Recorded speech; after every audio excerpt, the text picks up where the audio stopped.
Du har et ekstra minut til den der Q&A. Så politiet havde ret hurtigt noget, der forbandt alle 9 mord.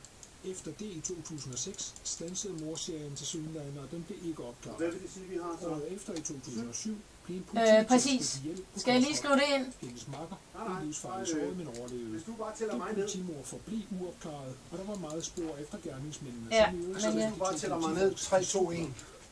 3 minutter, 2 minutter, 1 minut. Ja, det gør jeg. For uger siden var en bank i den sydøsttyske delstat Thüringen. Her kommer orienterings første time. Karin Mørk redigerer. Mit navn er Sten Nørskov. Velkommen.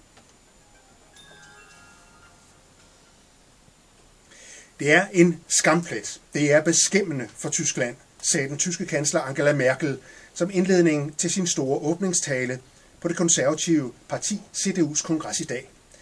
Skampletten, hun talte om, var politiets og anklagemyndighedens mistanke om, at 10 mord på indvandrere fra 2000 til 2007 blev begået af tyske højreekstremister. Både myndighederne og de ansvarlige politikere taler i dag om højreekstremistisk terrorvirksomhed, men det er ikke ligegyldigt, hvad de kalder det. Det afgør nemlig, hvor i efterforskningssystemet ansvaret for opklaringen ligger. Tyskerne skændes om, hvem der har fejlet, siden en lille terroristisk gruppe har kunne arbejde uforstyrret i så mange år. Sagen viser, fortæller vores Tysklandsmedarbejdere, Tage Bagmand, svaghederne i den tyske forbundsmodel. Den blotlægger de evige problemer med at få politi og efterretningstjenester til at dele deres viden med hinanden. Og den vidner om, siger han, hvor kompliceret kampen mod den tyske højrefløj er.